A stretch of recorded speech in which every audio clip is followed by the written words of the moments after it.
Bab 571 Kekuatan Kekacauan Yin dan Yang.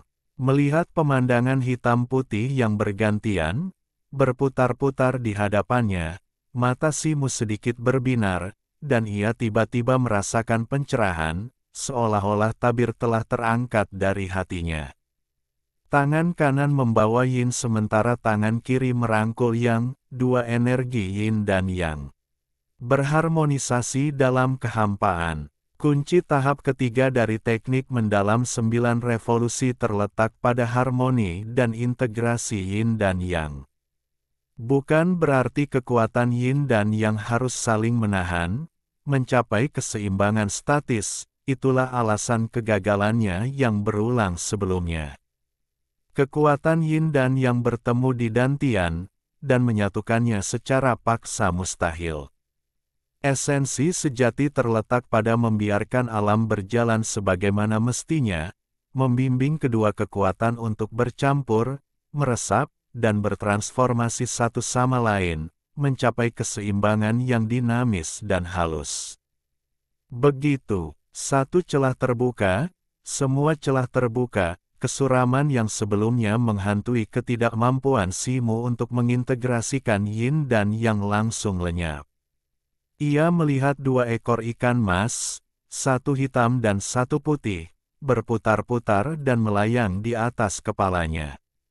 Simu memejamkan mata, dan dari tangan kiri dan kanannya, dua berkas cahaya, satu putih dan satu hitam, muncul, mengejar dan mengalir di sepanjang 365 titik akupuntur di sekujur tubuhnya.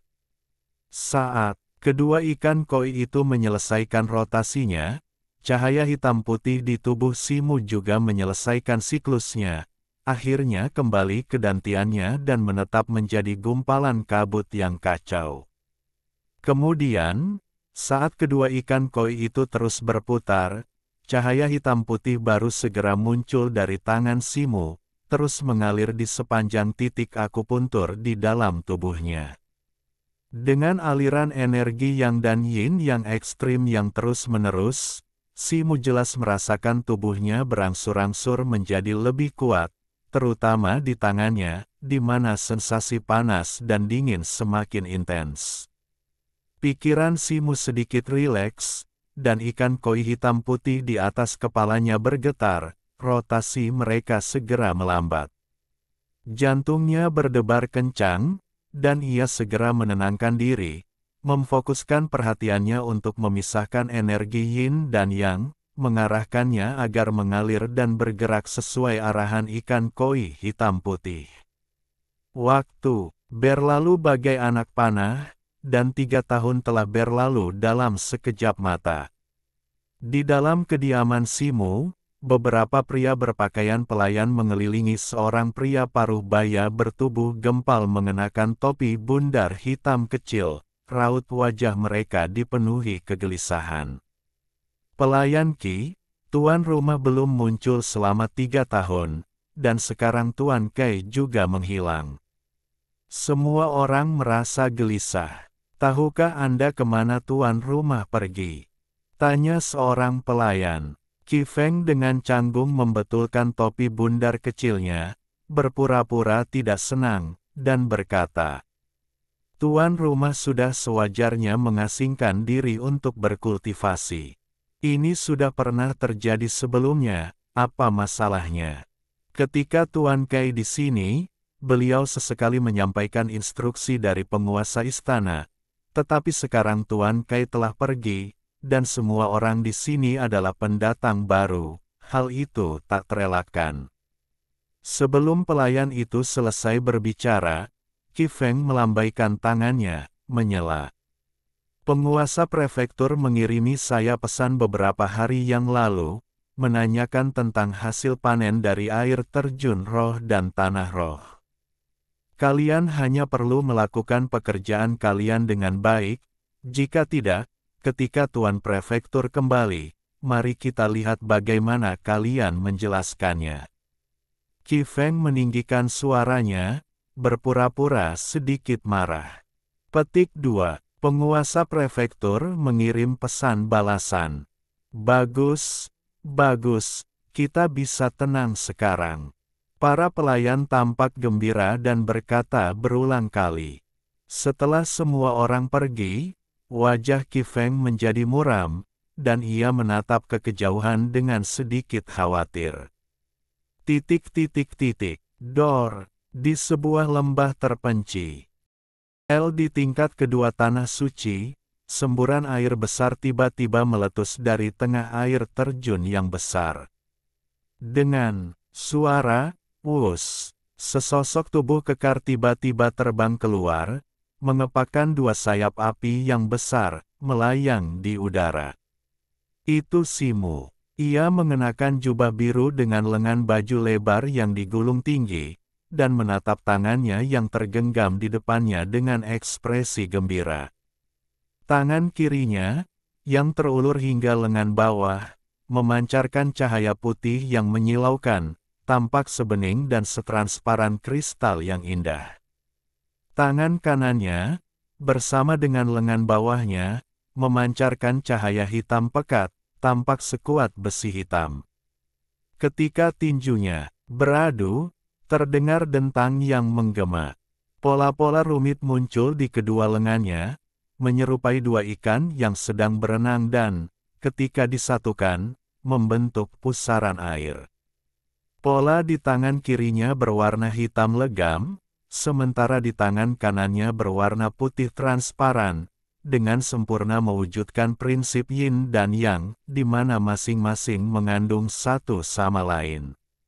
Setelah 3 tahun mengasingkan diri, Simu akhirnya mencapai sedikit keberhasilan dalam tingkat ketiga teknik mendalam 9 revolusi miliknya.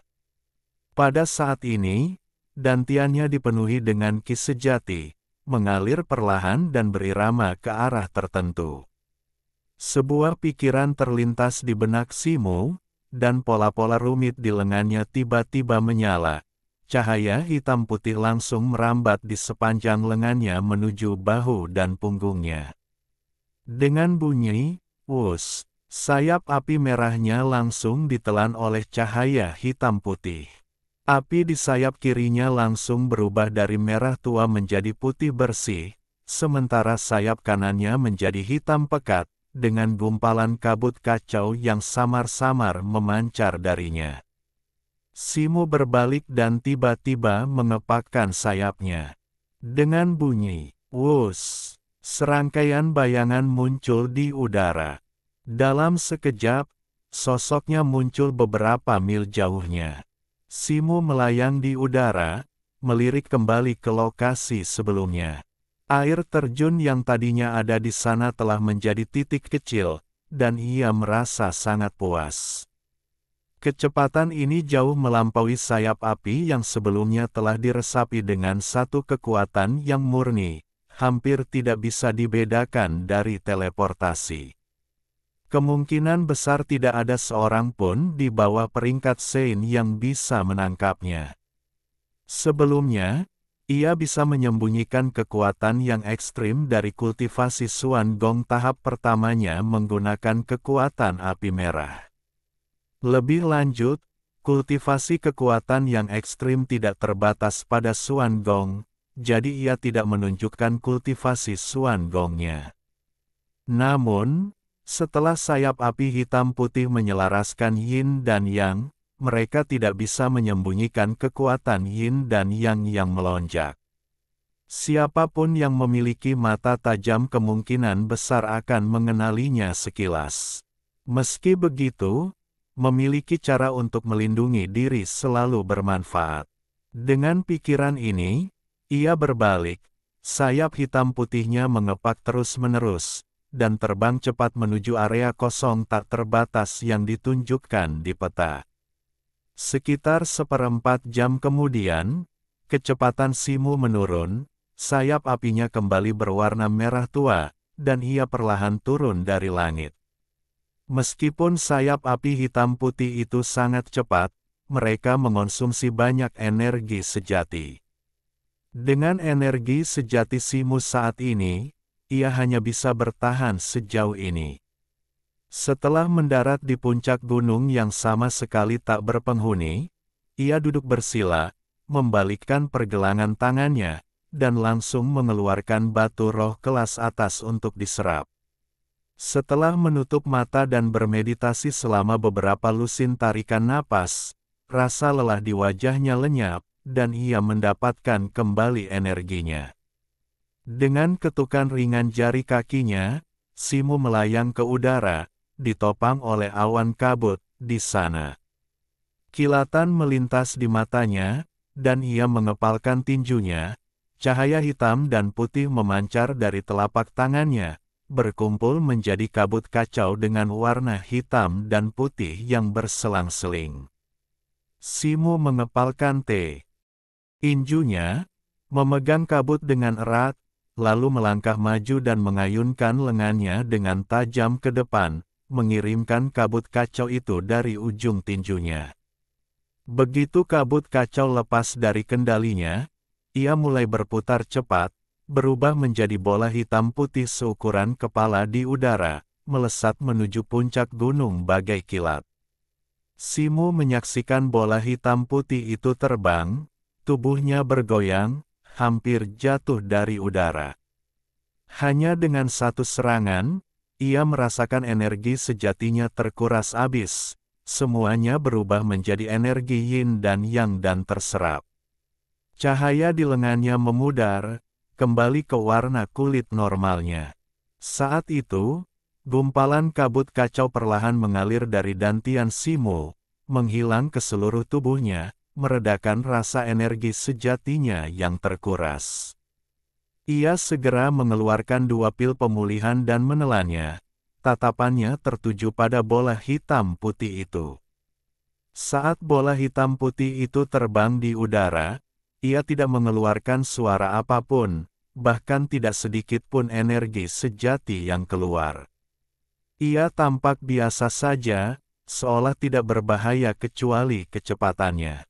Simu tahu bahwa ini karena energi yin dan yang di dalam bola kabut hitam putih itu seimbang sempurna, membentuk satu kesatuan utuh, sehingga tidak ada daya yang bocor keluar. Ia menunjuk ke lereng gunung yang jauh, dan sebuah pikiran terlintas di benaknya. Raungan memekakkan telinga meletus. Bola kabut hitam putih itu menghantam lereng gunung, lalu meledak dahsyat, menerbangkan pepohonan dan bebatuan yang tak terhitung jumlahnya. Seluruh gunung bergetar. Di tempat bola kabut itu menghantam, debu mengepul, membentuk pusaran kacau yang berputar cepat. Pepohonan raksasa yang tak terhitung jumlahnya patah dan bebatuan yang berjatuhan jatuh ke pusaran kacau itu dan hancur menjadi bubuk. Segera setelah itu, suara gemuruh bergema dari puncak gunung. Gunung itu tampak runtuh, dengan sebagian besar gunung meluncur turun, semuanya runtuh ke dalam pusaran kacau itu. Tidak hanya itu, bebatuan yang baru saja terlempar juga tampak ditarik oleh suatu kekuatan, terbang menuju pusaran itu. Pada saat ini, kabut kacau itu tampak berubah menjadi monster raksasa, rahangnya yang menganga terus-menerus menelan bebatuan gunung. Radius sekitar 1 mil diselimuti badai debu tebal, menyerupai kiamat. Beberapa saat kemudian, debu yang berputar-putar itu sepenuhnya dilahap oleh pusaran yang kacau, dan kejernihan kembali. Simu menatap pemandangan di hadapannya, mulutnya ternganga takjub, tak mampu mengucapkan sepatah kata pun untuk waktu yang lama. Puncak yang dulu menjulang setinggi 100 zang telah lenyap sepenuhnya, hanya menyisakan lubang menganga sedalam sekitar 3 meter di tempatnya, pemandangan yang sungguh mengerikan. Diam-diam ia merasa beruntung telah menjelajah jauh ke dalam area ini sebelum mencoba menggunakan kekuatan kekacauan yin yang, jika tidak, keributan seperti itu mungkin akan ketahuan. Meski begitu, ia tak berani berlama-lama. Api merah menyala di belakangnya, dan dengan kepakan sayapnya, ia menemukan jalan kembali dan melesat pergi. Sesaat kemudian, ia kembali ke gua di balik air terjun spiritual raksasa tempat ia sebelumnya mengasingkan diri untuk berkultivasi. Ia duduk bersila, memegang batu roh di masing-masing tangan untuk mengisi kembali energi internalnya. Setengah hari kemudian, ia dengan santai membuka matanya, wajahnya memerah, energi internalnya pulih sepenuhnya. Simu tidak langsung berdiri, melainkan diam-diam mulai mengedarkan kitab suci api kera merah tua, tubuhnya memancarkan cahaya merah yang pekat. Cahaya merah itu tidak terlalu terang atau menyilaukan, melainkan lembut dan sendu, memberikan kesan yang utuh. Faktanya, selama 3 tahun ini, selain mempelajari tahap ketiga teknik mendalam 9 revolusi, ia tidak pernah berhenti mengolah kitab suci api kera merah tua. Kini, ia hampir menguasai teknik tingkat 12, dan tingkat kultivasinya tampaknya tak jauh dari puncak peringkat boom. Simu mengangguk diam-diam, ia cukup puas dengan kecepatan kultivasi ini. Bab 572 Gerakan Aneh di Tanah Spiritual. Simu segera menghentikan sirkulasi teknik kera merah. Cahaya merah di tubuhnya menghilang, dan sesaat kemudian, kedua lengannya memancarkan cahaya hitam putih, menyebar ke tubuhnya dan bertemu di dekat dadanya. Cahaya hitam putih itu perlahan menyatu. Setelah beberapa saat, cahaya hitam putih itu memudar. Raut wajah Simu yang penuh pertimbangan melintas. Ia samar-samar merasa bahwa teknik tongkat pembunuh abadi yang diajarkan oleh leluhur kera putih tampaknya memiliki hubungan dengan teknik mendalam 9 revolusi. Namun kemudian, ia menghela napas dengan penyesalan. Meskipun kekuatan kacau yang dihasilkan oleh perpaduan yin dan yang pada revolusi ketiga sangat kuat, bagaimanapun juga, ia hanya mengolah versi modifikasi dari teknik mendalam 9 revolusi kecil, yang pada akhirnya berbeda dari teknik mendalam 9 revolusi murni milik Zhao Ji dan yang lainnya. Pada akhirnya, ini tetaplah masalah garis keturunan. Bertahun-tahun setelah memasuki Tanah Suci, setiap kali ada waktu luang, ia akan berkeliling Tong Liu Fang dan Paviliun Kitab Suci, mengumpulkan informasi tentang makhluk surgawi di bidang bintang dan beberapa sejarah tidak resmi tentang pewarisan garis keturunan, tetapi sejauh ini ia belum menemukan apapun. Ia menggelengkan kepala, mengesampingkan pikiran itu sejenak, lalu berdiri dan berjalan menuju pintu masuk gua. 3 tahun telah berlalu sejak ia meninggalkan gua, sudah waktunya untuk kembali. Sesaat kemudian, seberkas cahaya merah tua melesat keluar dari air terjun spiritual yang sangat besar, berputar sedikit di udara, dan terbang ke satu arah. 1 jam kemudian, di luar gua spiritual Simu, seberkas cahaya merah tua melesat masuk dari jauh, dengan cepat mendarat di pintu masuk gua. Cahaya api meredup, menampakkan sosok Simu. "Salam, Tuan." 2 pelayan berdiri di pintu masuk gua tanpa alasan yang jelas. Melihat Simu, mereka bergegas maju dan membungkuk. Simu melirik kedua pria itu tanpa berkata apa-apa. Ia menduga kedua pria ini diatur oleh Qi Feng untuk menjaganya sekembalinya setelah kepergiannya. "Suruh Qi Feng datang menemuiku," katanya dengan tenang, melangkah masuk ke dalam gua. Simu duduk di aula utama, ekspresinya agak aneh, alisnya sedikit berkerut. Dalam perjalanan kembali ke guanya, ia menyadari sesuatu yang tidak biasa di tingkat kedua Tanah Suci. Sesekali, seberkas cahaya beterbangan di udara, menuju menara Xuanling, gerakan mereka tergesa-gesa, sesuatu yang belum pernah terjadi sebelumnya. Lagi pula, para murid tingkat kedua yang berusia 1000 tahun, Selain dari misi rutin, kebanyakan tinggal di rumah, fokus pada kultivasi mereka, mereka tidak akan sering keluar. Sesaat kemudian, Qi Feng masuk dari luar. "Salam, Tuan Istana," Qi Feng membungkuk. "Tidak perlu formalitas," kata Simu acuh tak acuh, lalu menatap Qi Feng dari atas ke bawah, matanya berkilat. "Kultivasimu telah meningkat pesat. Hanya dalam 3 tahun, kau telah mencapai puncak alam bawaan, tidak jauh dari menerobos ke alam bumi, kan?" Katanya. Wajah Qi Feng berseri-seri gembira, dan ia dengan hormat berkata, "Ini semua berkat Anda, tuan rumah. Kami bisa datang ke ruang tingkat mendalam ini. Energi spiritual di sini begitu kaya sehingga kultivasi saya mampu menembus batas. Namun, naik ke tingkat bumi bukanlah hal yang mudah, dan mungkin akan membutuhkan waktu yang cukup lama." Petik 2. Untunglah kultivasi Anda telah meningkat.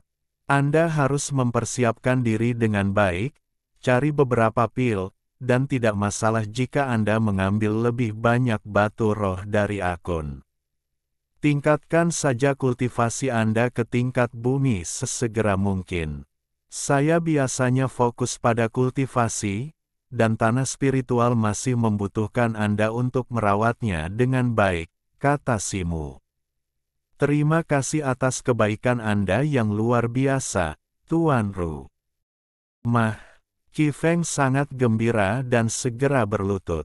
"Tidak perlu. Anda telah melayani saya dengan tekun, dan tentu saja saya tidak akan memperlakukan Anda dengan tidak adil."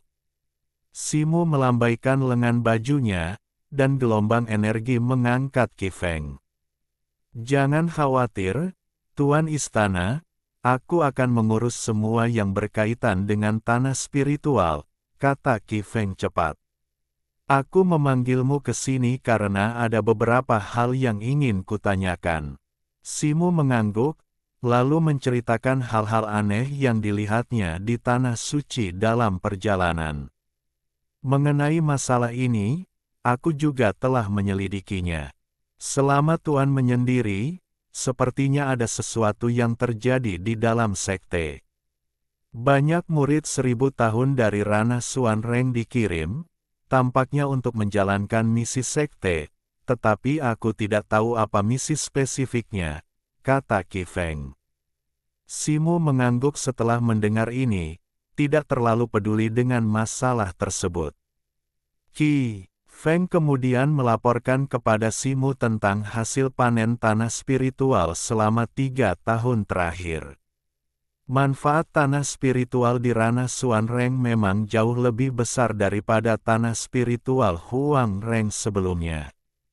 Selain itu, Simu telah memenangkan 3 air terjun spiritual dari 3 air terjun dari Liaoshan dalam sebuah taruhan, menghasilkan pendapatan yang luar biasa besar bagi tanah spiritual dalam 3 tahun, yang merupakan kejutan yang tak terduga. Simu sebelumnya telah meraup untung besar dari taruhan kompetisi besar, dan kini ia baru saja mendapatkan sejumlah besar sumber daya dari harta karun kera putih, yang membuatnya cukup kaya. Ia tidak terlalu peduli dengan pendapatan ini, tetapi ia cukup bahagia saat itu. Ia menginstruksikan Qi Feng untuk memberi imbalan yang baik kepada para pelayan di tanah spiritual, lalu mempersilakan Qi Feng pergi. Simu berjalan memasuki ruang rahasia dan duduk bersila. Ia telah mencapai sedikit keberhasilan dalam tahap ketiga teknik mendalam 9 revolusi, tetapi untuk mencapai kemajuan lebih lanjut kemungkinan akan membutuhkan kultivasi yang berat selama puluhan tahun. Prioritas utamanya adalah maju ke alam surgawi. Ia telah melakukan penelitian yang mendalam tentang proses maju dari alam bumi ke alam surgawi. Simu memejamkan mata dan memfokuskan pikirannya ke dalam. Ki sejati di dalam lautan spiritualnya memadat seperti Merkuri, dan pusaran ki sejati yang sebelumnya ia alami kini telah membentuk bola.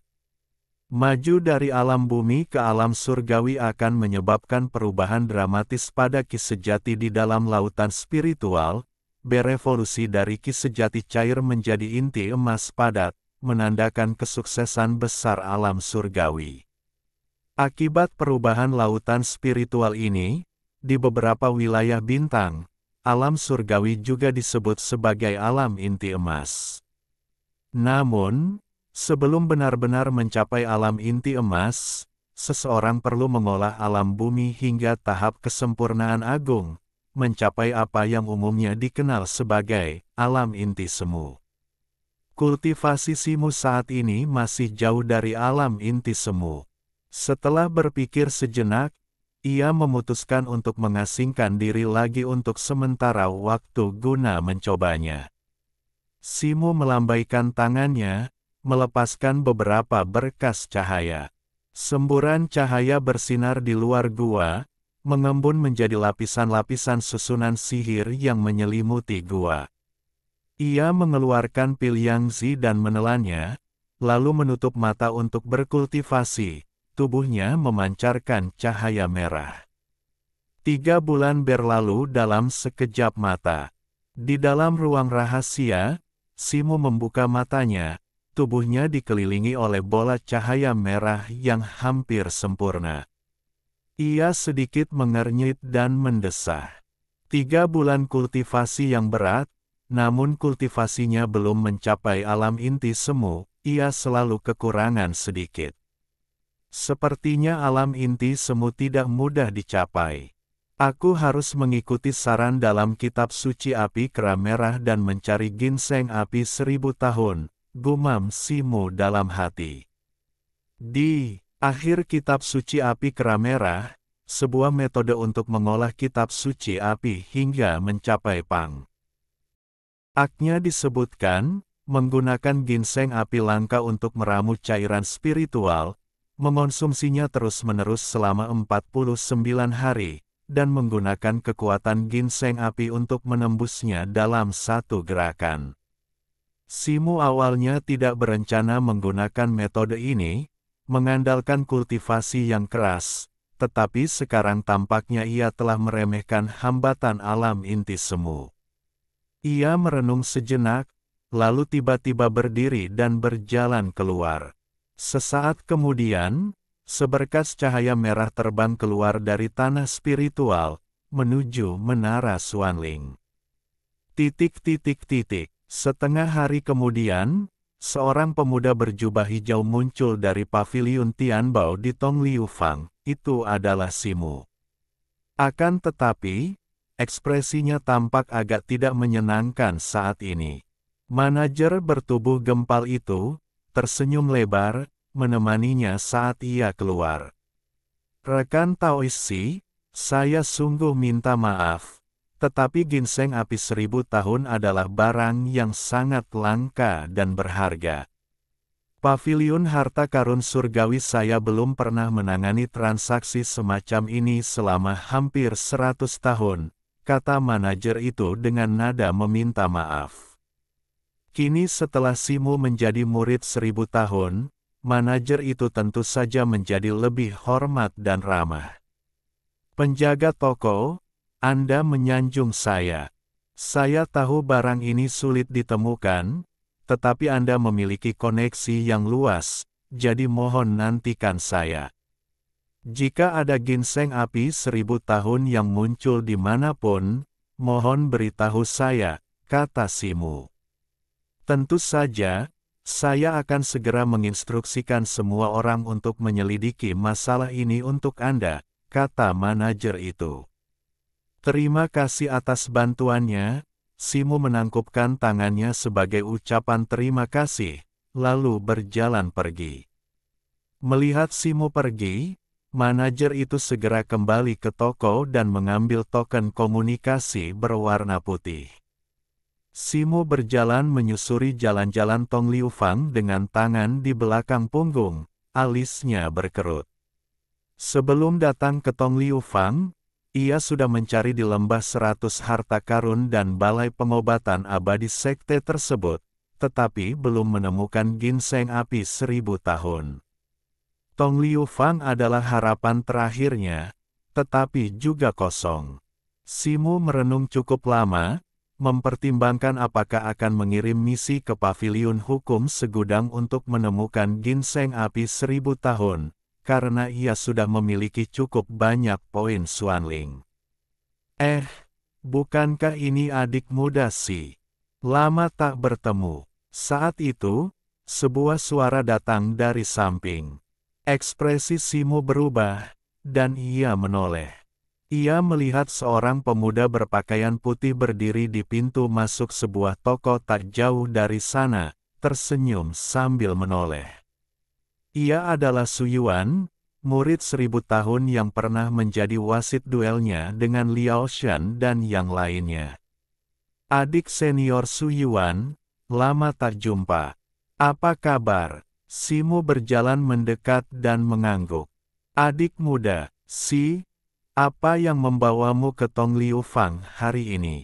Aku tidak terlalu berbakat, tapi aku sudah membuka beberapa toko di sini. Jika adik muda Si butuh bantuan, aku akan dengan senang hati membantumu. Su Yuan berkata sambil tersenyum. Mendengar ini, mata Simu berbinar, dan ia langsung tersenyum.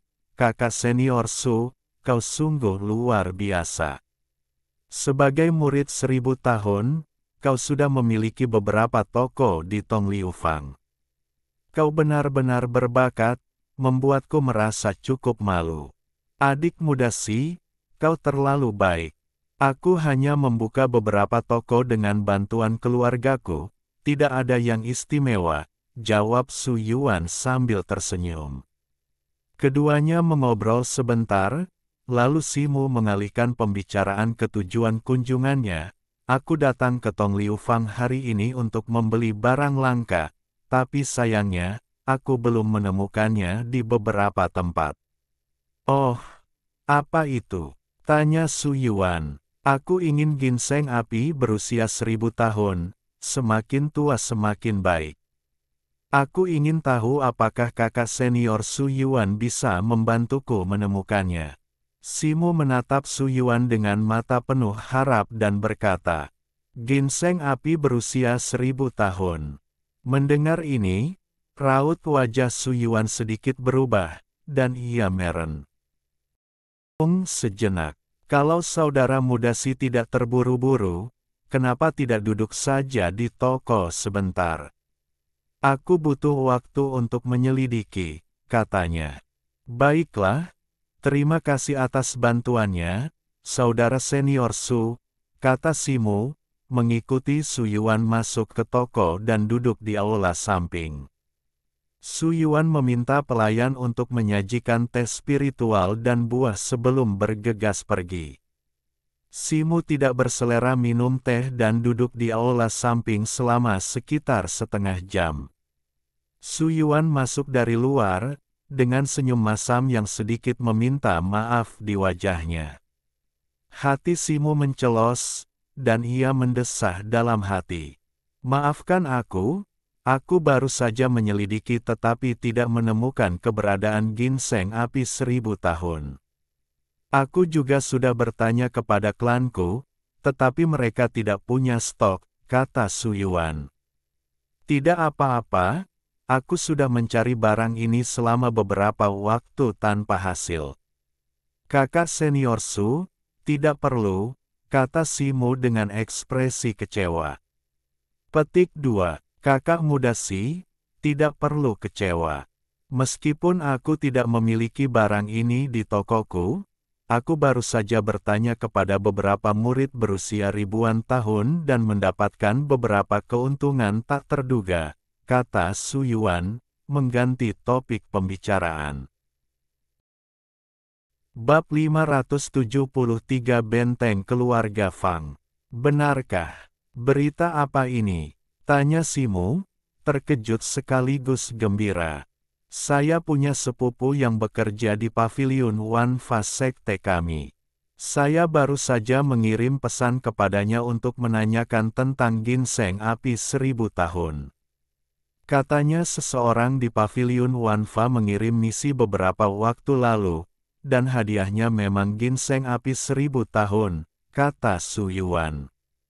Petik 2. Baiklah, saya akan segera pergi ke Paviliun Wanfa. Mendengar ini, Simu berdiri. Adik muda Si, apakah kau berencana untuk menerima misi itu? Tanya Su Yuan. Benar, jawab Simu langsung tanpa ragu. Sepupuku bilang misinya cukup sulit. Meskipun banyak orang telah mencobanya karena hadiahnya, tidak ada yang berhasil menyelesaikannya, bahkan ada yang tewas. Jika adik muda Si menerima misi ini, kau harus berhati-hati, kata Su Yuan. Terima kasih atas pengingatnya, kakak senior Su. Aku pasti akan mengingatnya, Simu mengangguk. Adik muda Si, kau terlalu baik, Su Yuan tersenyum tipis. Saya tidak akan pernah melupakan bantuan kakak senior Su hari ini. Jika Anda membutuhkan bantuan saya di masa mendatang, jangan ragu untuk bertanya. Simu menangkupkan tangannya dengan sungguh-sungguh dan segera pergi. Sesaat kemudian, Simu muncul di Paviliun Myriad Laos. Dibandingkan sebelumnya, jumlah orang di sini tampak jauh lebih sedikit, dan seluruh aula tampak agak sepi. Melihat ini, Simu tak kuasa menahan diri untuk tidak memikirkan misi sekte misterius yang disebutkan Qi Feng. Mungkin semua orang di sekte telah pergi untuk melakukan misi itu. Ia menggelengkan kepala, tidak lagi memikirkannya, dan berjalan ke prasasti misi, dengan cepat menelusurinya. Tak lama kemudian, mata Simu berbinar ketika sederet karakter kecil menarik perhatiannya. Misinya adalah menjelajahi urat mineral, menyelam, dan mengambil satu benda. Hadiahnya, selain ginseng api berusia 1000 tahun, termasuk sejumlah besar batu roh. Pemberinya adalah keluarga Fang di Bintang Bibo, dan urat mineral yang akan dijelajahi juga ada di Bintang Bibo. Bintang Bibo, gumam Simu. Bintang Bibo adalah planet di dekat Bintang Dongseng, salah satu dari 4 planet afiliasi Tanah Suci Qinglan, dan memang yang paling dekat dengan Bintang Dongseng. Ia pernah membaca tentang Bintang Bibo di teks-teks kuno, konon kekayaan energi spiritualnya sebanding dengan Bintang Dongseng, dan memiliki tanah spiritual yang sangat istimewa, khususnya mahir dalam membudidayakan berbagai herba dan material spiritual, sehingga mempersingkat waktu pematangannya. Bintang ini terkenal di seluruh wilayah Bintang Miang, dikenal sebagai kebun herba Qinglan, yang menjelaskan mengapa ginseng api berusia 1000 tahun dipersembahkan sebagai hadiah. Sayangnya, entah mengapa, tanah spiritual itu akan menjadi tanah biasa setelah meninggalkan Bintang Bibo. Deskripsi misi juga mencakup beberapa detail, jauh di bawah tanah tambang, karena adanya banyak endapan logam khusus, tanah dipenuhi dengan medan magnet aneh yang sangat membatasi aliran Qi sejati dan kekuatan magis. Mata Simu sedikit berkedip, agak terkejut. Ternyata ada medan magnet alami yang membatasi Qi sejati dan kekuatan magis, mirip dengan efek beberapa formasi. Misi ini memang tidak sederhana. Dengan Qi sejati dan kekuatan magis yang terbatas, para kultivator hampir tidak bisa mengerahkan kekuatan mereka, tak heran banyak yang gagal. Sesulit apapun tugas itu, ia bertekad untuk menerimanya. Terlebih lagi, teknik kultivasinya justru memberinya keuntungan signifikan dalam misi ini. Dengan pemikiran ini, Simu membalikkan tangannya, mengeluarkan Giok Xuanling-nya, dan dengan jentikan pergelangan tangannya, seberkas cahaya biru melesat dari tablet misi dan mendarat di giok Xuanlingnya. Setelah menerima misi tersebut, ia tidak berlama-lama di paviliun Myriad Law dan segera pergi. Setengah jam kemudian, Simu tiba di sebuah aula besar di dalam menara Xuanling. Di dalamnya terdapat banyak susunan teleportasi besar, memancarkan berbagai cahaya berwarna. Ini adalah susunan teleportasi antar bintang yang menghubungkan tanah suci Qinglan ke berbagai planet, termasuk satu planet yang mengarah ke bintang Bibo. Namun, biayanya tidak murah, membutuhkan 5 titik Xuanling untuk sekali jalan. Simu masuk dan tiba di depan sebuah susunan berukuran beberapa meter. Kakak senior, bolehkah saya bertanya apakah Anda sedang menuju ke bintang Bibo? Seorang wanita berjubah biru berdiri di samping susunan teleportasi, hanya memiliki kultivasi tingkat bumi awal. Simu mengangguk, membalikkan tangannya, mengeluarkan giok Xuanlingnya, dan membayar poin Xuanling. Jadi, Anda murid 1000 tahun, kakak senior. Mohon maaf atas ketidaksopanan saya, kata wanita berbaju hijau dengan hormat. Tidak apa-apa, saya sedang terburu-buru. Ayo cepat teleportasi. Simu melambaikan tangannya dan melangkah ke susunan teleportasi. Ia melihat sekeliling dan melihat lusinan susunan teleportasi di aula utama, menghubungkan berbagai planet di wilayah bintang Miang. Ia tak kuasa menahan diri untuk tidak mengagumi kekuatan mengerikan tanah suci Qinglan. Wanita berbaju hijau itu mengeluarkan sebuah token, merapal mantra, dan melambaikan tangannya, memancarkan seberkas cahaya putih. Seluruh susunan teleportasi beroperasi dengan dahsyat, dan cahaya menyilaukan tiba-tiba menyambar. Simu merasa pusing dan kehilangan arah. Ketika ia tersadar, ia mendapati dirinya berada di aula batu lain. Di tanah terbuka di sebelah aula batu, seorang pemuda berwajah pucat dengan 2 tanduk di kepalanya duduk bersila, ekspresinya agak acuh tak acuh. Ia melirik Simu lalu menutup matanya lagi. Simu mengabaikan pria itu dan segera berjalan keluar dari aula batu. Di luar aula utama terdapat sebuah kota, cukup besar, sebanding dengan beberapa kota berukuran sedang di bintang suci timur. Kota itu ramai dengan aktivitas, dipenuhi berbagai toko yang menawarkan berbagai macam ramuan dan material spiritual yang jarang terlihat bahkan di tanah suci anggrek biru. Pada hari biasa, Simu mungkin akan berjalan-jalan, membeli beberapa ramuan dan obat-obatan spiritual untuk dibawa pulang. Namun, pikirannya disibukkan dengan masalah ginseng api 1000 tahun, sehingga ia tidak punya waktu untuk hal lain. Pertama-tama, ia membeli peta bintang gelombang biru di kota, menunjukkan lokasi keluarga Fang, lalu memanggil kereta terbang sayap biru miliknya. Terbang menuju lokasi keluarga Fang. Bintang gelombang biru, sebagai planet cabang bintang suci timur, jauh lebih kecil daripada bintang suci timur. Simu tiba di lokasi keluarga Fang hanya dalam 1 hari 1 malam.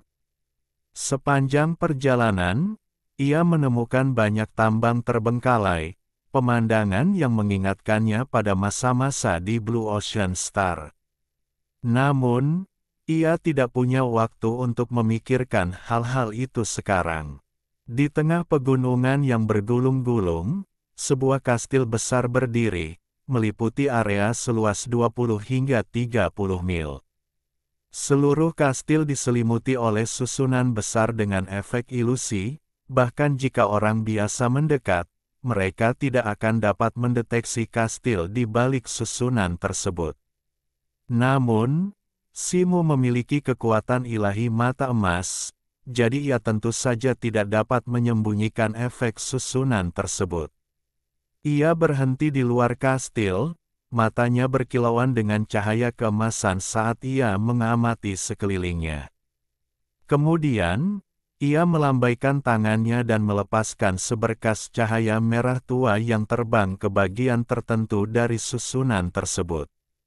Dengan suara boom yang keras, penghalang cahaya di luar kastil sedikit bergetar.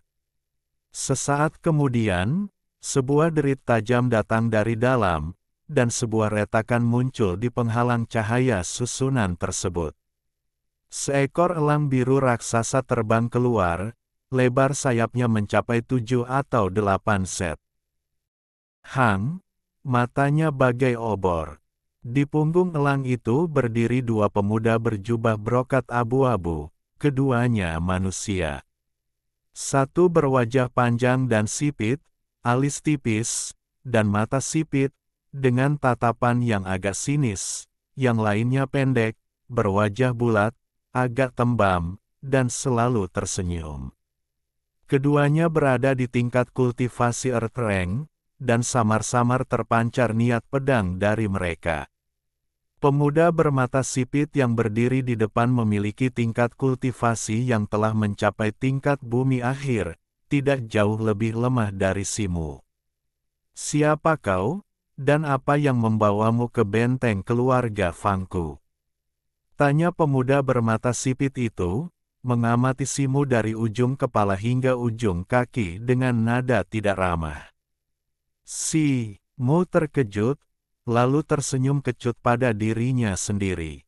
Ia jarang mengenakan jubah murid Tanah Suci Qinglan, jadi ia harus berusaha lebih keras sekarang.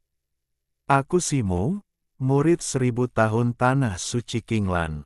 Aku menerima misi dari keluarga Fangmu di sekte dan datang ke sini secara khusus. Simu mengeluarkan giok Xuanling dan berkata, seorang murid 1000 tahun Tanah Suci. Keduanya bertukar pandang. Meskipun Simu berpakaian santai, giok Xuanling itu tidak salah lagi. Namun, tatapan pemuda bermata sipit itu beralih, dan ia mulai berbicara. Jadi, ini rekan Daois Si. Saya Fang Jingde, dan ini sepupu saya, Fang Jinghai. Rekan Daois Si, silakan masuk ke dalam benteng untuk mengobrol. Sebelum pemuda bermata sipit itu selesai berbicara, pemuda berwajah bulat itu, dengan senyum mengembang di wajahnya, turun dari punggung elang dan memimpin jalan, terbang menembus batasan formasi. Simu mengangguk dan terbang mengikutinya. Pemuda bermata sipit, Fang Jinghai, tampak agak kesal, tetapi tetap mendesak elang birunya untuk mengikutinya. Ketiganya dengan cepat melewati formasi dan masuk. Simu baru saja menggunakan mata spiritualnya untuk mendapatkan gambaran umum tentang apa yang ada di dalamnya, tetapi sekarang setelah ia benar-benar berada di dalam, kastil kuno yang sangat besar di hadapannya masih menarik perhatiannya. Masing-masing kastil ini memiliki aura yang megah dan luar biasa, tata letaknya teratur dan misterius. Tempat ini kecil, maaf telah merepotkan Anda, rekan Daois Si, kata Fang Jinghai. Sama sekali tidak, kastilmu sungguh luar biasa, sungguh membuka mata, jawab Simu sambil tersenyum. Rekan Daois Si, kulihat kau hanya memiliki kultivasi tingkat bumi tahap akhir, kan? Maafkan kelancanganku, tetapi dalam 3 bulan terakhir, beberapa kelompok murid dari Tanah Suci telah datang untuk menerima misi ini. Semuanya berada di tingkat surga, tetapi semuanya kembali dengan tangan kosong, beberapa bahkan binasa. Apakah kau, seorang murid tingkat bumi biasa, benar-benar memiliki keyakinan untuk menyelesaikan misi ini? Fang Jinghai berkata dengan nada sinis. Jinghai, ini tamu terhormat dari Tanah Suci, bagaimana kau bisa bicara seperti itu? Kata Fang Jingde, aku hanya menyatakan fakta. Jika dia meninggal di tambang, keluarga Fang kita harus menghabiskan banyak waktu untuk menjelaskannya kepada Tanah Suci. Fang Jinghai mencibir, melirik Simu, dan sosoknya berubah menjadi seberkas cahaya abu-abu, terbang menuju kastil kuno di bawah, meninggalkan mereka berdua. Rekan Taois Si, mohon maafkan dia, Jinghai memang seperti itu. Saya minta maaf atas namanya. Fang Jingde berkata dengan nada meminta maaf kepada Simu. Tidak apa-apa. Simu melambaikan tangannya. Keduanya segera mendarat di sebuah alun-alun di kastil kuno. Beberapa pria bertubuh kekar berpakaian abu-abu maju untuk menyambut mereka. Fang Jinghai ada di antara mereka, menatap Simu dengan jijik. Mata Simu berkilat. Pria tua berjubah abu-abu di depan memiliki aura yang terkendali. Jelas seorang seniman bela diri alam surgawi. Terlebih lagi, mereka semua memancarkan aura pedang yang samar, mirip dengan aura yang ditunjukkan oleh kakak senior Ling Feng. Fang Jingde dan Fang Jinghai emang sama, tetapi Simu tampaknya tidak peduli. Sepertinya keluarga Fang mengembangkan semacam teknik kultivasi pedang. Anda pasti rekan Taois Simu dari Tanah Suci Qinglan. Saya Fang Bozeng, kepala keluarga Fang saat ini. Selamat datang di benteng keluarga Fang, kata tetua tingkat surgawi itu sambil menangkupkan tangannya. Kau terlalu baik, Patriark Fang. Aku di sini hanya untuk menyelesaikan misi keluargamu. Tidak perlu formalitas seperti itu, kata Simu. Fang Bozeng mengamati Simu dari atas ke bawah, matanya sedikit berkilat, tetapi ia tetap dengan sopan mengundang Simu ke benteng kuno di dekatnya. Setelah berbasa-basi, Simu bertanya tentang misi tersebut. Rekan Taois Si memang orang yang tegas. Fang Bozeng tersenyum tipis, lalu raut wajahnya berubah serius. Melihat ini, Simu pun menegakkan tubuhnya, memasang postur mendengarkan dengan saksama. Bab 574 Mengambil Pedang. Misi kami adalah menjelajahi tambang besi Yuyue dan mengambil sesuatu dari dalamnya. Situasi di dalam tambang telah dijelaskan dalam deskripsi misi. Tambang itu dipenuhi medan magnet alami yang sangat membatasi ki sejati dan kekuatan magis para kultivator. Itulah sebabnya keluarga Fang kami tak berdaya melawannya dan terpaksa mencari bantuan dari Tanah Suci, kata Fang Bozeng. Saya sudah tahu tentang ini, tapi saya penasaran apa yang ingin diambil keluarga Fang. Simu mengangguk dan bertanya. Saat itu, semua orang di aula kecuali Fang Bozeng, dua pria parubaya, dan dua pemuda yang menyapa Simu telah pergi. Mereka saling bertukar pandang, dan Fang Bozeng berkata, "Ini pedang patah." Ia kemudian melambaikan tangannya, mengeluarkan sepotong giok, dan menyerahkannya kepada Simu. Simu memeriksanya dengan indera kedewaannya. Sepotong giok itu berisi gambar pedang patah berwarna hitam dengan desain yang agak aneh. Pedang ini sepertinya tidak biasa. Mengingat keteganganmu, pasti ini harta karun keluargamu. Tapi kenapa pedang ini ada di tambang itu? Simu menarik kembali indera ilahinya, terdiam sejenak, lalu bertanya. Ini rahasia keluarga Fangku. Meskipun rekan Daois Si adalah murid Tanah Suci, mohon jangan menyelidiki urusan keluarga Fangku, kata seorang pria parubaya berhidung mancung dengan dingin. Aku, Si, tidak berniat mengorek rahasia keluargamu. Aku hanya percaya bahwa mengetahui kebenaran akan membantuku menyelesaikan misi ini. Kurasa kalian semua berharap aku bisa mendapatkan kembali pedang berharga ini, kata Simu dengan tenang. Mendengar ini, mata pria parubaya berhidung mancung itu berkedip, dan ia terdiam.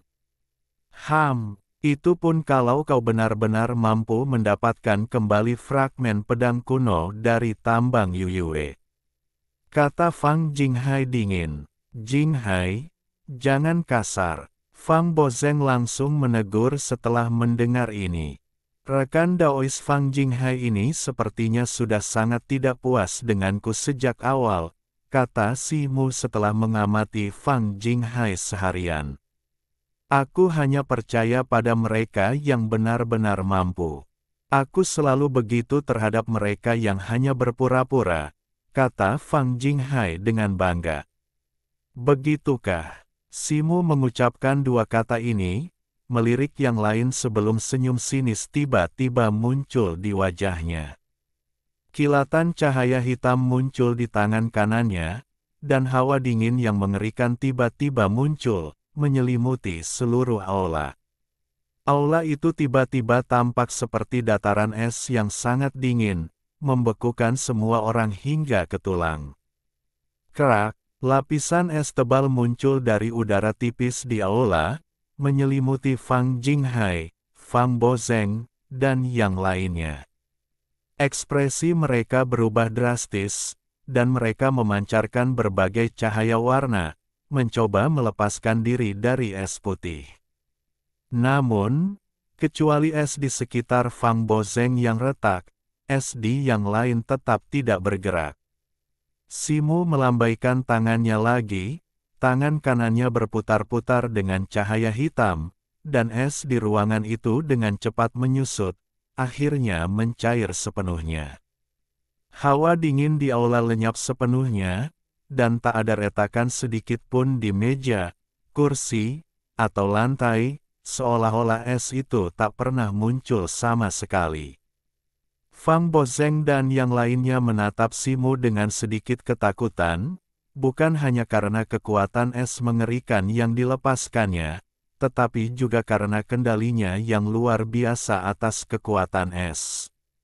Sebenarnya, Si Mu hanya menggunakan kepekaannya terhadap elemen air di udara, menggunakan kekuatan yin dari Xuan Gong tingkat kedua.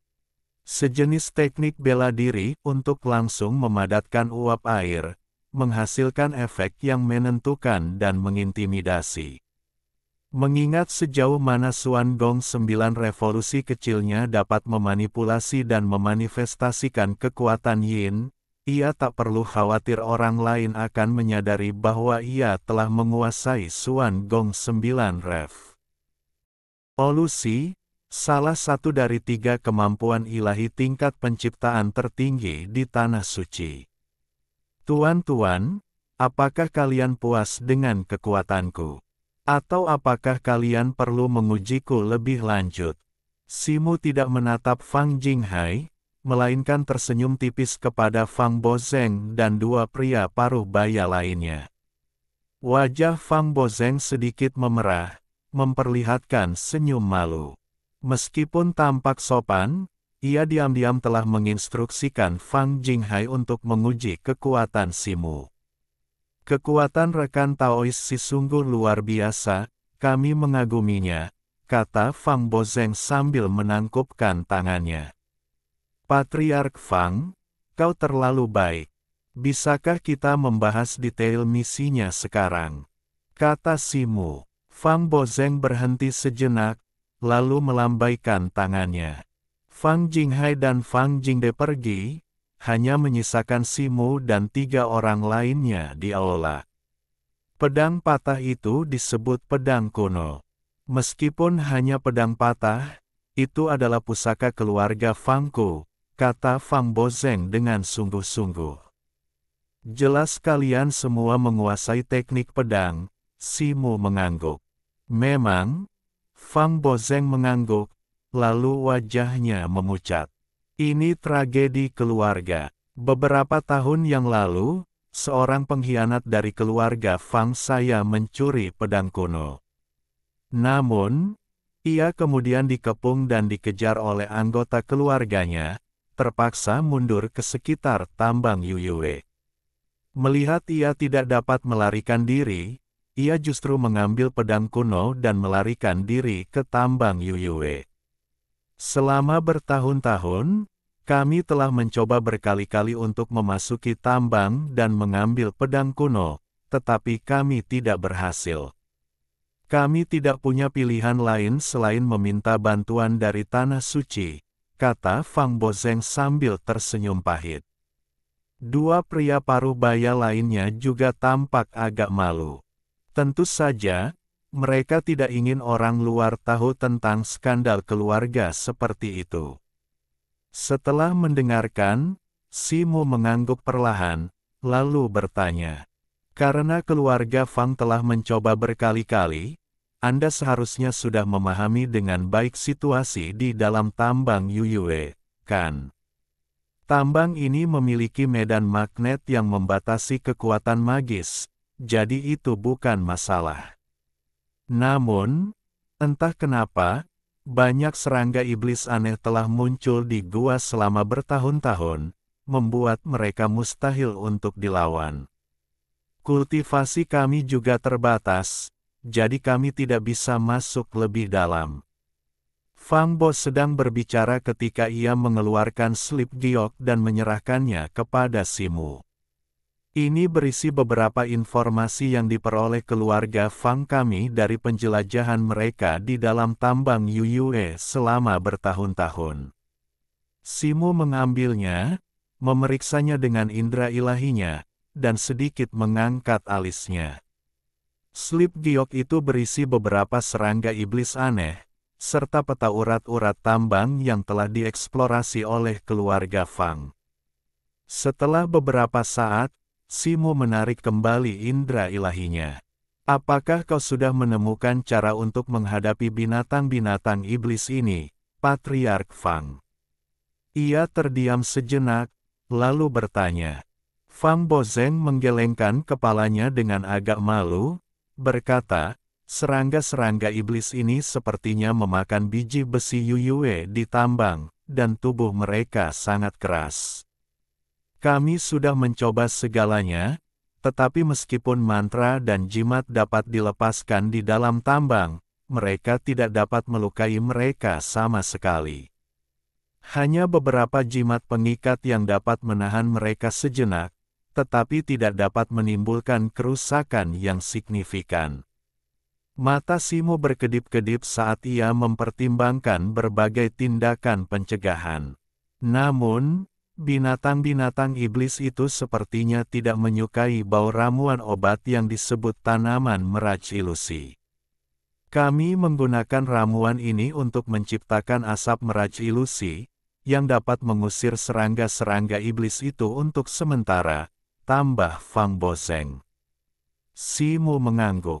Keduanya mengobrol tentang tambang Yuyue beberapa saat lagi sebelum mengakhiri pertemuan mereka. Hari sudah larut, jadi Fang Bozeng mengundang Simu untuk menginap dan mengu. Mengunjungi tambang Yuyue keesokan harinya, yang diterima Simu. Malam tiba di kamar Simu. Ia membungkuk di atas mejanya, menggambar jimat. Semburan cahaya putih memancar dari tangan kanannya, yang kemudian ia salurkan ke sebuah jimat biru. Jimat biru itu luar biasa rumit, memancarkan gelombang energi dingin yang kuat, jelas jimat itu bermutu tinggi. Sesaat kemudian, jimat itu selesai dibuat. Simu dengan santai meletakkannya di samping, sudah ada lebih dari selusin jimat yang ditumpuk di sana. Ia menatap jimat biru di tangannya dan mendesah dalam hati. Beberapa tahun terakhir ini, sejak tiba di Tanah Suci Qinglan, ia sibuk berkultivasi, dan sudah lama tidak mempelajari jimat, ia hanya bisa menggambar jimat tingkat tinggi. Di paviliun kitab suci, ada banyak buku tentang jimat tingkat tinggi, tetapi ia belum sempat mempelajarinya. Kalau tidak, ia seharusnya lebih percaya diri untuk perjalanan besok ke tambang. Simu diam-diam bertekad bahwa setelah menyelesaikan tugas ini, ia pasti akan meluangkan waktu untuk mempelajari seni jimat dengan saksama. Di sebuah ruangan di benteng keluarga Fang Bozeng, dua pria parubaya, Fang Jinghai, Fang Jingde, dan yang lainnya berkumpul. Patriark, apakah menurutmu Simu punya kesempatan untuk menyelesaikan tugas besok? Tanya pria parubaya berhidung mancung itu kepada Fang Bozeng. Meskipun orang itu baru di tahap bumi akhir, kekuatannya sungguh luar biasa. Kalian semua menyaksikannya hari ini. Jika dia sampai lumpuh seperti ini dalam pertempuran sungguhan, bahkan hanya sesaat, kalian pasti mengerti apa artinya itu, kata pria parubaya lain berambut hijau, sebelum Fang Bozeng sempat berbicara. Petik 2. Sihir es orang itu memang kuat, tetapi begitu dia memasuki tambang Yuyue, dia tidak bisa menggunakan energi sejati atau kekuatan sihirnya. Apa gunanya sihir sekuat itu? Pria parubaya berhidung mancung itu mendengus. Mendengar ini, pria berambut hijau itu terdiam. Orang ini tidak hanya ahli dalam seni bela diri. Saya telah mengamatinya dengan saksama sejak ia memasuki sekte dan menemukan bahwa aura yang terpancar darinya agak istimewa. Metode kultivasinya juga seharusnya condong ke jalur penempaan fisik, yang seharusnya memberinya keuntungan besar di tambang. Selain itu, saya baru saja mulai menyelidiki, dan orang ini adalah orang yang menerobos jalur iblis ilusi beberapa tahun yang lalu dan maju ke tingkat murid 1000 tahun dengan kultivasi tingkat bumi, kata Fang Jingde. Mendengar ini, yang lain terkejut, dan Fang Jinghai tampak sangat tidak percaya. Jingde melakukannya dengan baik, sepertinya orang ini patut dicoba. Kepala keluarga, Fang Bozeng, mengangguk. Setelah kepala keluarga berbicara, yang lain saling bertukar pandang tetapi tidak mengatakan apa-apa lagi. Keesokan paginya, keluarga Fang dan Simu meninggalkan benteng keluarga Fang, terbang ke arah barat laut. Setengah hari kemudian, mereka tiba di sebuah gunung yang dalam dan mendarat di sebuah tambang terpencil. Simu melihat sekeliling, itu adalah tambang yang terbengkalai, tampaknya sudah lama ditinggalkan. Saat mendarat, ia merasakan kekuatan aneh yang memancar dari tanah, sedikit memengaruhi aliran energi dan mana internalnya. Sepertinya itu adalah medan magnet bawah tanah yang aneh. Rekan Taois Simu, tambang Yuyue ada di dalam, kata Fang Bozeng, dan kelompok itu berjalan semakin dalam ke dalam tambang. Mendengar ini, Simu mengikutinya. Setelah berjalan sekitar 15 menit, mereka tiba di dekat puncak gunung dan berdiri di pintu masuk sebuah tambang hitam besar. Serpihan logam kecil yang berkilauan dengan cahaya biru yang menakutkan dapat terlihat di bebatuan di sekitarnya. Setibanya di sana, kekuatan yang lebih kuat, aneh, dan dingin beraksi pada Simu, segera memperlambat aliran energi internalnya. Ini adalah tambang besi Yuyue, kata Fang Bozeng. Bab 575 Jauh di dalam tambang. Saat itu, sosok-sosok berkelebat dari balik batu-batu besar di kedua sisi, dan 3 pria berjubah abu-abu muncul, membungkuk hormat kepada Fang Bozeng dan berkata, "Salam, Patriark, apakah pengkhianat itu telah bergerak beberapa hari terakhir ini?" Tanya Fang Bozeng. "Kami sama sekali belum meninggalkan area ini, dan belum melihat pengkhianat itu muncul," kata pria parubaya berwajah persegi di depan. Fang Bozeng mengangguk dan berbalik untuk menjelaskan kepada Simu, rekan Taois Si, tambang besi Yuyue ini hanya memiliki satu pintu masuk dan keluar. Sejak pengkhianat itu melarikan diri ke dalam, aku telah memerintahkan orang-orang untuk menjaga tempat ini siang dan malam, dan dia belum muncul selama ini. Dua orang yang menyusup ke tambang sebelumnya telah tewas di sana, dan kami tidak tahu apakah itu terkait dengan orang ini. Selain itu, menurut para penyintas, sepertinya tidak ada jejaknya yang ditemukan. Simu mengangguk dan hendak masuk. Rekan Taoishi, mohon tunggu sebentar, Fang Bozeng tiba-tiba berkata, sambil membalikkan tangannya untuk mengeluarkan sebuah tas kain kecil dan sebuah jimat putih. Di dalam tas kain itu terdapat sekitar selusin bola bundar gelap yang mengeluarkan bau menyengat, sementara jimat putih itu memancarkan fluktuasi spasial. Bola-bola ini adalah asap fatamorgana ilusi yang kusebutkan tadi malam. Rekan Taoishi, kau boleh membawanya. Lagi pula, jimat ini adalah jimat teleportasi. Jika terjadi keadaan darurat, rekan Taoishi, mohon utamakan nyawamu, keluarga Fangku tidak akan keberatan. Lebih lanjut, jika kau bertemu pengkhianat itu masih hidup, mohon jangan menunjukkan belas kasihan. Orang ini sangat mahir menyebarkan rumor dan menipu massa, jangan sampai kau disesatkan dan menderita. Bunuh saja dia, kata Fang Bozeng. Terima kasih, Patriark Fang. Mata Simu berbinar, ia tidak menolak, menerima kedua benda itu, membungkuk sedikit kepada orang banyak, berbalik, dan melangkah masuk, lalu dengan cepat menghilang dari pandangan. Kalian terus jaga tempat ini. Jika ada gangguan, segera laporkan, Fang Bozeng menginstruksikan ketiga penjaga. Baik, Patriark, tenanglah. Jawab ketiganya serempak. Para anggota keluarga Fang bertukar pandang, lalu, dipimpin oleh Fang Bozeng, berbalik dan pergi. Simu perlahan berjalan masuk ke dalam gua, matanya berkilat keemasan, terus waspada terhadap sekelilingnya. Semakin dalam ia masuk ke tambang, semakin banyak biji biru itu muncul di dinding gua, memancarkan semburan cahaya biru kristal yang menghasilkan bayangan berbintik-bintik di seluruh gua. Namun, dengan mata spiritual Simu, ia tidak terpengaruh olehnya. Semakin ia menjelajah ke dalam gua, medan magnet aneh itu perlahan menguat.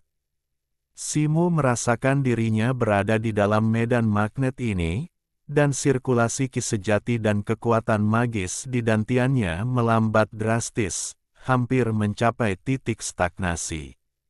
Setelah sebatang dupa terbakar, Simu tiba-tiba berhenti, ekspresi termenung terpancar di wajahnya. Saat ini, ki sejatinya masih bisa bersirkulasi, tetapi dengan kecepatan seperti ini, ia mungkin tidak akan bisa bertahan lama. Matanya berkedip, dan ia berteriak pelan. Cahaya keemasan bersinar terang dari tubuhnya, dan sisik-sisik emas yang tak terhitung jumlahnya tumbuh dari kulitnya, menutupi seluruh tubuhnya. Pada saat yang sama, ia membuka mulutnya dan meludahkan batang besi rui, yang panjangnya sekitar 3 meter, dan menggenggamnya. Setelah melakukan semua ini, Simu merasa sedikit lega dan terus bergerak maju. Setelah masuk lebih dalam beberapa meter lagi, medan magnet menjadi semakin kuat, dan energi sejati serta kekuatan sihirnya sepenuhnya terkurung, membuatnya tidak bisa bergerak sama sekali. Namun, ia masih bisa sedikit mengendalikan kekuatan yin dan yang di lengannya. Untungnya, sisik emas di tubuhnya belum menghilang karena terkurung energi sejatinya dan masih menyelimuti tubuhnya. Selain itu, yang membuatnya senang adalah energi sejati yang terkumpul di batang rui, yang menyatu dengan besi meteorit, tidak terpengaruh oleh medan magnet dan masih bisa digunakan untuk mengubah ukurannya.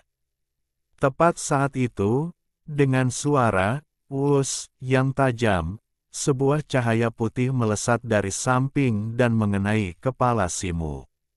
Ekspresi Simu sedikit berubah, dan ia segera menghindar. Cahaya putih itu menghantam dinding gua di sebelahnya dengan pukulan, dan menghilang ke dalamnya. Matanya berkilat, cahaya putih itu tampak seperti sutra laba-laba. Sebelum ia sempat berpikir lebih jauh, suara "wus" terdengar, dan sebuah bayangan hitam seukuran batu giling terbang dari samping dengan kecepatan luar biasa, meninggalkan jejak-jejak di belakangnya. Simu memfokuskan pandangannya, tubuhnya sedikit bergoyang saat ia menghindari serangan bayangan itu sekali lagi. Pada saat yang sama, ia mengayunkan gada besi ruyinya, menghantam bayangan itu di saat-saat terakhir. Dengan bunyi gedebuk yang keras, bayangan itu terpental beberapa kaki, menabrak dinding sebelum jatuh ke tanah. Itu adalah seekor laba-laba raksasa yang ditutupi tanda-tanda biru keabu-abuan, tubuhnya memancarkan kilau metalik samar, dengan taring yang menonjol dan sepasang mata hijau yang menakutkan, tampak sangat menakutkan. Simu, tentu saja, tidak takut pada laba-laba itu, ia telah melihatnya di informasi slip giok yang diberikan oleh keluarga Fang. Namun, ia diam-diam terkejut. Laba-laba ini, meskipun dihantam langsung oleh gada besi ruyinya, tampak sama sekali tidak terluka. Wus, wus, wus. Laba-laba biru itu, yang baru saja mendapatkan kembali pijakannya, segera melancarkan serangan lain, melepaskan beberapa aliran sutra laba-laba putih yang diarahkan ke tubuh bagian bawah Simu. Simu mendengus dingin, sosoknya kabur saat ia menghindari sutra itu, dan menerjang laba-laba biru itu. Mata majemuk laba-laba biru itu berkilat, tidak menghindar maupun menghindar, seolah-olah menerima serangan Simu sebagai hak prerogatifnya. Tepat ketika Simu berada dalam jarak 3 zang darinya, tubuhnya tiba-tiba melompat ke udara. Kedua cakar depannya bersinar dengan cahaya biru dingin yang redup saat ia menebas kepala Simu. Simu mengayunkan lengannya, dan gada besi ruyi di tangannya tiba-tiba memanjang beberapa kali lipat dari panjang aslinya, berubah menjadi bayangan hitam yang menghantam kepala laba-laba itu sebelum sempat bereaksi. Gada itu mengeluarkan jeritan melengking, aura putih samar memancar darinya. Elang biru menutupi puncak. Dengan bunyi plop, kepala laba-laba biru itu hancur berkeping-keping, darah biru berceceran, tubuhnya terbanting ke dinding gua, berkedut beberapa kali, lalu terdiam. Simu melambaikan tangannya, menyarungkan gada besi ruyi, dan terus berjalan maju tanpa melirik laba-laba itu. Ia belum pergi jauh ketika aura dingin lain muncul di depan, dan seekor laba-laba biru serupa melompat keluar. Simu telah menguasai metode serangan binatang iblis yang mirip laba-laba ini. Gada panjangnya bersiul dan berputar, dan dengan beberapa dentuman teredam, ia membunuhnya di tempat, bahkan tanpa menggunakan teknik gada pencapaian langit. Ia terus maju, sesekali bertemu serangga-serangga iblis. Laba-laba, kalajengking, dan bahkan kelelawar. Serangga-serangga iblis ini memiliki kilau metalik di tubuh mereka, dan tubuh mereka sangat keras, bahkan sebanding dengan senjata spiritual biasa. Namun, serangga-serangga iblis ini memiliki metode serangan yang relatif sederhana, menggunakan tubuh mereka sebagai senjata. Meskipun Simu tidak bisa menggunakan ki sejati, ia menggunakan kekuatan fisik murni untuk melepaskan teknik gada pencapai langit, dan kekuatannya sangat besar. Ia membunuh mereka semua di tempat tanpa banyak usaha. Terdengar suara gedebuk yang teredam. Engan jentikan gada besi ruyinya, Simu menciptakan 3 serangan beruntun yang secara bersamaan mengenai serangga iblis belalang sembah yang lebih tinggi dari manusia, membuatnya terpental. Dengan suara keras yang memekakkan telinga, serangga iblis belalang sembah itu menghantam dinding batu dan jatuh ke tanah. Tubuhnya terpelintir berkeping-keping, cairan biru menyembur dari mulutnya, jelas tak terselamatkan. Ia menghela napas pelan, sedikit terengah-engah. Setelah mencapai titik ini, lorong yang dijelajahi oleh keluarga Fang telah selesai. Saat ini, ia tak bisa mengaktifkan sedikit pun energi sejati di dalam tubuhnya, dan kekuatan yin yang di lengannya pun tertahan. Tubuhnya mulai terasa tegang karena terus-menerus membunuh begitu banyak serangga iblis dengan tangan kosong. Simu merogoh jubahnya, mengeluarkan botol giok, menuangkan pil putih, dan menelannya.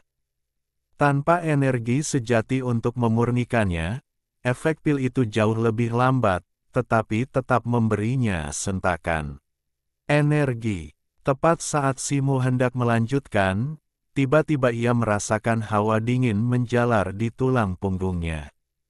Ekspresinya sedikit berubah, dan ia langsung waspada.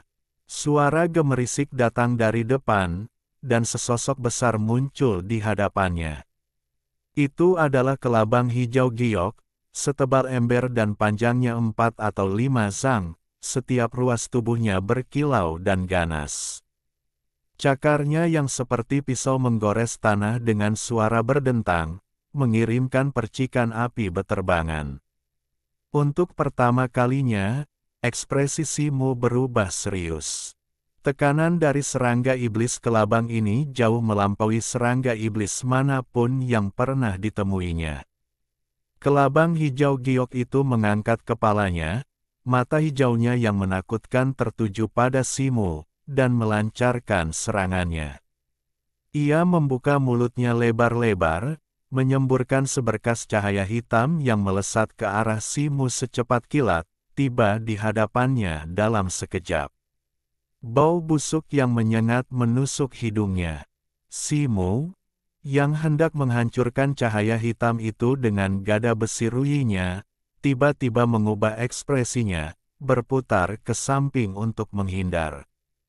Dengan bunyi, kerak cahaya hitam itu menyerempet tubuh Simu, menghantam tanah dan meledak menyembur. Ternyata itu adalah aliran cairan hitam beracun. Tanah langsung berdesis dan berderak, seolah-olah es dan salju telah bertemu suhu tinggi, seketika mencair dan mengikis lubang besar. Pupil Simu mengerut. Tanah di sini sekeras besi, namun telah terkikis dan meleleh, menunjukkan potensi racunnya. Rasa sakit yang tajam tiba-tiba menjalar di lengan kanannya, memperlihatkan beberapa lubang kecil. Beberapa tetes cairan hitam memercik ke tubuhnya saat ia menghindar, mengikis dan menembus sisik emasnya. Untungnya, itu hanya beberapa tetes, daya korosifnya telah habis setelah menembus sisik emas, tanpa menyentuh kulitnya.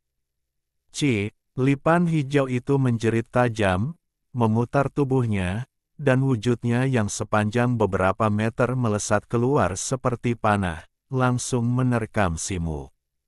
Dua cakarnya yang tajam, berkilauan dengan cahaya dingin, menebas ke arah Simu. Terkejut, Simu baru saja mengangkat gada ruyinya ketika sebuah bang keras terdengar, lengannya mati rasa, diikuti oleh rasa sakit yang menusuk di dadanya. Ia terpental mundur oleh kekuatan yang luar biasa, terbang lebih dari 10 meter sebelum jatuh ke tanah dengan gedebuk. Sebuah luka sayatan yang dalam muncul di dadanya, sisik-sisiknya hancur, dan darah menyembur keluar. Simu terbanting berdiri, wajahnya pucat pasi. Ia hanya berhasil menangkis satu cakar dengan gada besi ruyinya, kalau tidak, ia akan terluka 2 kali di dadanya.